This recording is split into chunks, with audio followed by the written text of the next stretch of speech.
तो अभी मैं जो एक नए स्टॉल पे आया हूँ, तो भैया स्टॉल के नाम थोड़ा बताएंगे, काफ़ी कवर है एरिया। जानियर चांपा से कोसा sari and dress material sir. अच्छा अच्छा अच्छा हाँ, चांपा बुनकर सहकारी समिति चांपा। अच्छा अच्छा। मेरा नाम रविंद्र कुमार देवांगन है।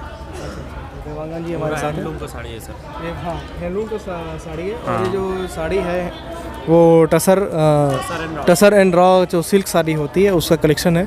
तो जितनी भी हमारे दीदी हैं बहनें हैं वो देख सकते हैं कितना खूबसूरत कलेक्शन है, मल्टी कलर है। तो थोड़ा और भी थोड़ा बता दीजिए क्या सर ये पूरा न्यू क्रेज़ रहता है, ये हैंडलूम से बना होता है, कोई पावरलूम का नहीं रहता है। ये एक साड़ी मिनिमम बनाने में हमको 3 से 4 दिन 5 दिन इस टाइप का डिज़ाइन के ऊपर रहता है। और पूरा ये हमारा गॉड गिफ्ट साड़ी है, हमारे पीढ़ी दर पीढ़ी करते आ रहा है ये, इसमें कोई मिक्स नहीं रहता। इसके पहनने से स्किन प्रॉब्लम नहीं होता और बहुत लाइट वेट होता है ये। अच्छा। जी सर, बहुत ही क्रेज़ रहता है तो सर। तो ये देखिए इसका प्रिंट में भी अंतर आता है, क्लॉथिंग भी दिए हैं, कुछ बनाना है आपको तो ये आप देख सकते हैं यहाँ पे।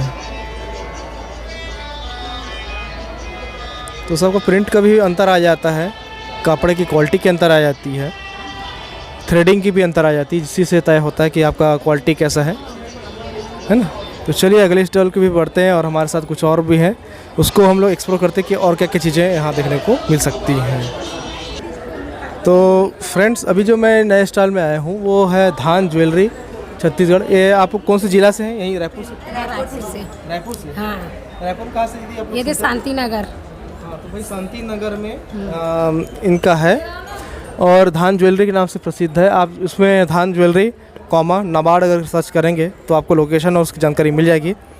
तो मैं जिस धान ज्वेलरी के बारे में बात कर रहा हूँ वो ये है, थोड़ा दिखाएंगे दीदी धान ज्वेलरी के बारे में। ये जो है ये जो आइटम देख रहे हैं ये धान ज्वेलरी है।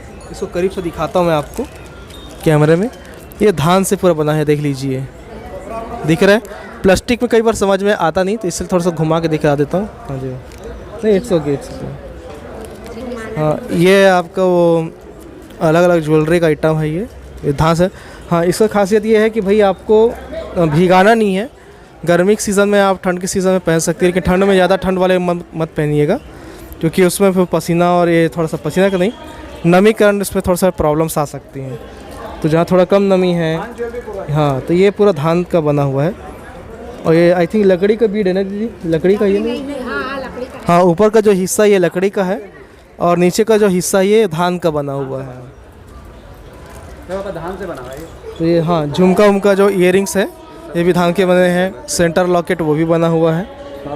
हाँ जी जी, ये काफ़ी खूबसूरत कॉम्बिनेशन है और मुझे लगा ये मेरे को यह सबसे ज़्यादा आकर्षक लगा इसी चीज़ का कि इस चीज़ का भी इस तरीके से निर्माण हो सकता है ना।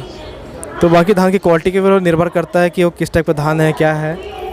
तो कभी इधर आना हुआ तो मैं आप लोग को बताऊंगा कि ये कैसे बन रहा है, क्या है, तो वहाँ के बारे में हम आपको दिखाएंगे।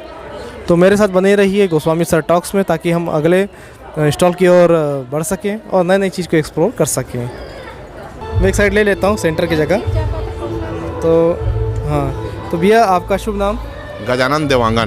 गजानन। तो भाई हम गजानन देवांगन भैया के स्टॉल में आए हैं, जो कि आदर्श कोसा बुनकर सहकारी समिति मर्यादित सिवनी चांपा और जिला जांजगीर चांपा राज्य छत्तीसगढ़। तो ये इनका है और एक थोड़ा सा इसके बारे में डिटेल देंगे कि क्या क्या आइटम ये लाए हैं। मेरे यहाँ अभी कोसा में दुपट्टा है, कोसा सिल्क का साड़ी है और कॉटन में भी है। अभी शुरुआत किए हैं, कॉटन में सल्टिंग है, साड़ी है, दुपट्टा है, पूरा सलवार सूट का सेट आएगा। और ये सारा चीज़ हमारे घर में बनता है और हमारे यहाँ महिलाएं ही काम करती हैं। और ये जो काम है बुनाई का हमारे पुरखौती का देवांगन लोग का काम है, लेकिन हम लोग ने देवांगन को छोड़ के अदर कास्ट ST SC सारे महिलाओं को जोड़कर टोटल वही काम करते हैं, बुनाई का काम करते हैं। और हम लोग यहाँ छत्तीसगढ़ राज्य हाथकरघा है जो इसका ऑफिस न्यू राजेंद्र नगर में है, उसको हम लोग सप्लाई करते हैं। वो लोग हम लोग को धागा वगैरह देता है और उसके बदले में हम लोग कपड़ा बना के देते हैं और हमको मजदूरी देता है और कुछ उसमें 5 रुपये सेवा प्रभार देते हैं। हाँ उसको हम लोग उन लोगों को रोज़गार देते हैं उस हिसाब से। और उनको छोड़ के हम लोग अलग से कुछ महिलाओं को ऐसा कोसा का दुपट्टा है ना, दुपट्टा वगैरह बनाते हैं, स्टोल है, सारे चीज़ बनते हैं हमारे यहाँ। हाँ और सब हेडमेड है, कोई मशीन का। कब से भैया? अब हम लोग पैदाइशी हैं भैया, पैदा होते हैं देवांगन लोग, तो हम लोग का काम ही है। जितने भी देवांगन हैं वो पैदा होगा, वो पहले घर में ही सीख लेगा। अभी का जनरेशन जो है बच्चों का वो अलग है। पहले हम लोग का थे तो हम लोग घर में ही, मेरे को आप बोल दीजिए धागा निकालने के लिए बोलिए, मैं धागा निकाल के देता हूँ। बुनाई के लिए बोलिए, बुनाई के दूंगा। आप बूटी उसमें डिजाइन डालने के लिए पूछिए, उसको डिजाइन भी डाल दूंगा। हाँ, सभी अच्छी जाते हैं। ताना बनाने का भी आता है, कपड़ा बुनाई का भी आता है।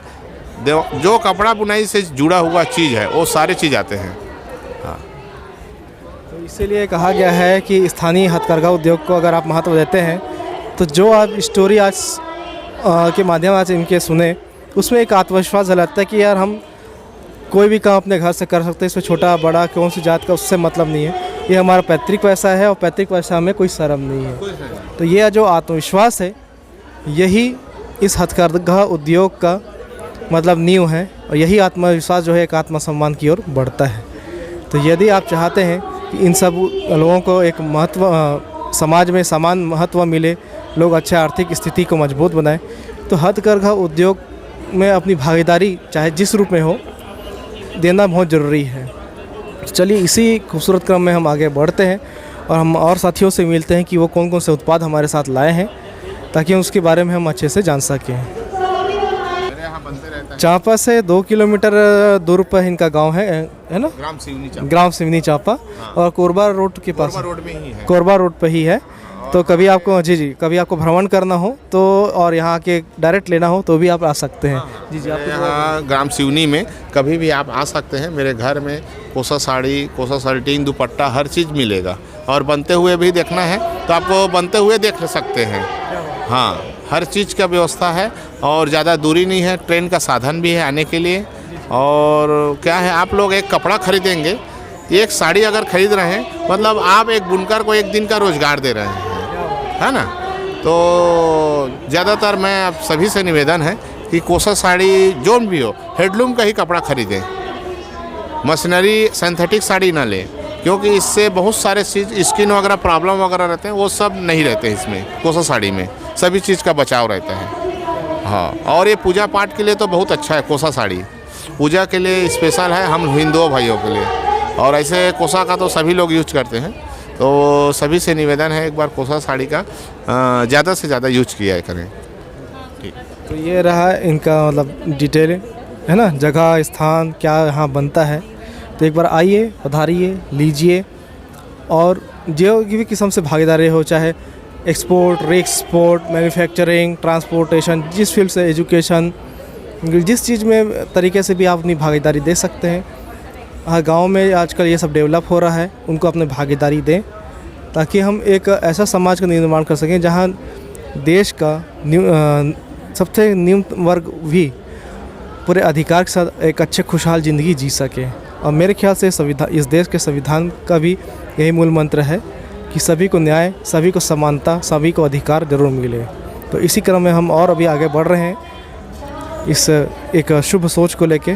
तो हमारे सब सोच के साथ मिलिए, बढ़िए और वीडियो का आनंद लीजिए।